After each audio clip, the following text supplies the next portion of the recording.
like to share with you is much more than that. I want to share with you a tool for life. Give it a few moments and you might just discover a real tool for life. You know, sometimes things don't go the way we would like them to go.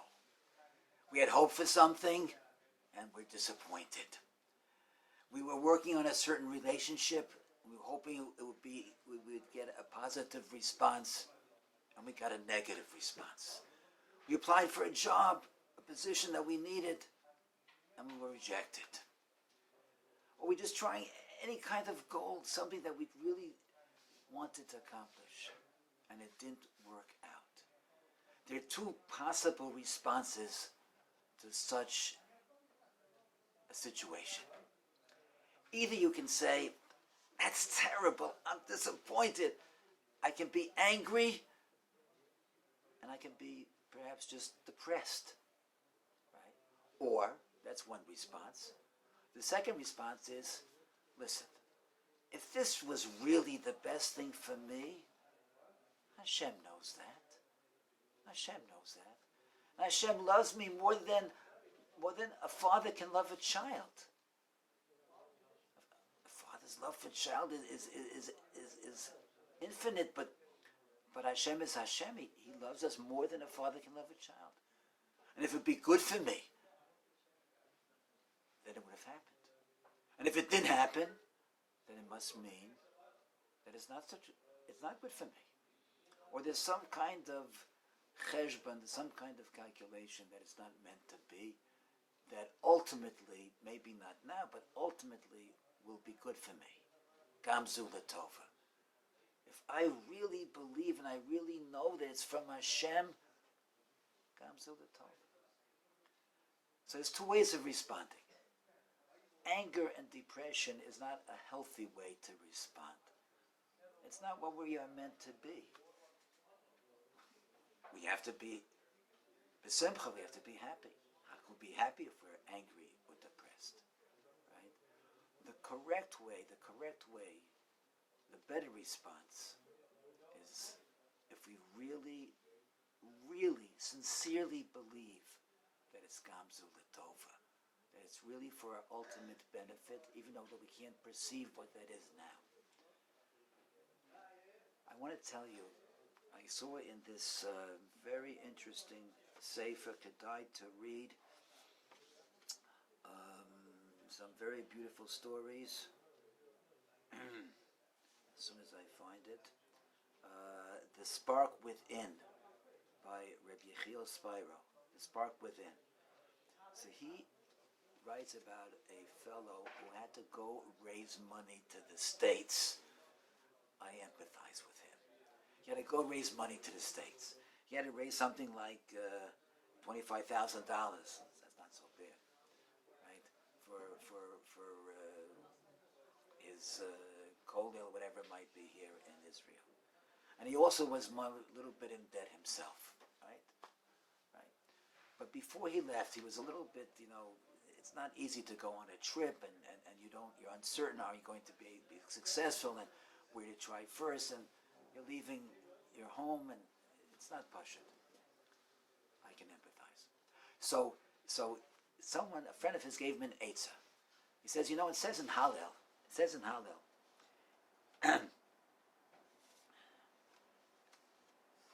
Me'ez Hashem haisa zos. Me'ez Hashem haisa zos. It comes from Hashem. Everything happens from Hashem. He niflos beinenu. It's wondrous. Miracles in our eyes. So he gave this fellow advice, which the base Aaron says, and that is, put the two together. If you really believe, you're sure, Mesa Hashem, it's coming from Hashem, then he niflos beinenu. You're going to see miracles. So this person was getting on the plane. He said, I can work on that. That's something I can try. Let's see if it works. He gets a call. He's on the plane already. He said goodbye to his wife. Why is she calling? Must be a problem. Sure enough. She says, the refrigerator. It's almost Yontif, and the refrigerator just went. The fellow says it needs a new compressor. $1,000, very expensive. We don't have the money for it. What should I do? Oh my gosh, a compressor, $1,000. But we can't do without a refrigerator. What can I tell her? It's almost Yontif. Look, I had to borrow money because the situation wasn't good. So I'll have to borrow more, whatever. Somehow we'll have to find it. Do it. Get the refrigerator fixed. Hangs it up. He says, oh, that's all I needed. How am I going to pay for it? Then he remembered. Beis Hashem haises house. It came from Hashem. He flows. Let's try it. Let's try it. It came from Hashem. Calm down. Calm down. Even slept a few hours on the way to the States. He gets there, opens his phone. 7 calls from his wife. Oh my gosh, what else could have happened? 7 calls. He calls her very quickly. This is what I have to tell you. The fellow came to take to take measurements for the compressor, and you know what? He said he made a mistake. It wasn't a compressor. It was a faulty wire. Just had to connect the wire. 50 shekel. But not only that, when we moved the refrigerator, there were some coins down in like a little bit of a hole in the floor. There were some coins there, right? So I found some coins, but that's not the whole thing. Because I moved away the coins, and there was my diamond ring that I lost a year ago. My diamond ring, my precious ring. It was there. Wow, he said.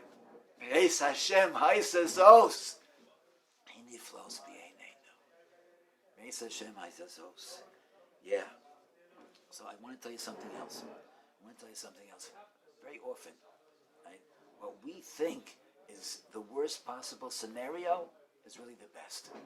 I can't tell you how many fellows that Rabbi Schwab and I and other Rebbeim speak to, and they were very, very disappointed. They applied to another yeshiva, and they weren't accepted. Whatever reason, they weren't accepted. Or some of them were asked to leave their present yeshiva, and they were very upset, right? But what could they do? They came to Neveh. And they said that's the best thing that ever happened to them. Because what they really needed to get their life in order and to get moving was a year at Neveh. All the time. We think it's the worst case scenario, but it turns out to be the best. Right? This morning was raining in Telstone, cold and raining, right? Yeah, so I thought about this thing.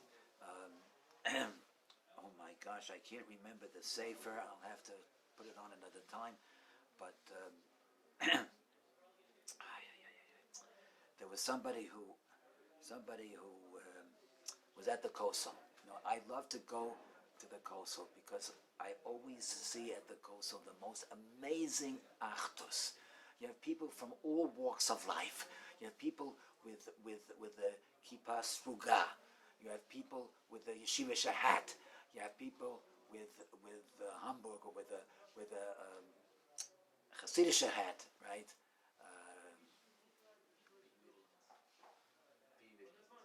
Whatever. Every walks of life, right? So this fellow, right, said it was Chol HaMoed. He was at the Kosel. He said they were saying Hallel, ready to say Hallel, and all of a sudden it started to rain a little bit at a time. Then very hard. They ran for shelter. They were all crushed together, right? And they were all waiting. It was raining outside. It was getting cold, and all of a sudden somebody in the back over there started humming, right? V'samachta bechakecha. He said it louder, and then everybody started singing. He said there was a satma to the guy to the right, and there was a kippahs who got to the left, and there was somebody with a cardboard one, that never wore a kippah in front of him. They all started singing V'samachta bechakecha. He said, and it reminded him of a saying, a beautiful saying. It's not how you survive the storm. That's not what counts. It's how you dance in the rain. It's how you dance in the rain, right? Beis Hashem haisazos niflos. If you know that, you're going to dance in the rain. No matter what happens, no matter what occurs to you, right? You're going to dance in the rain. Beis Hashem haisazos niflos. Dios be'eneinu.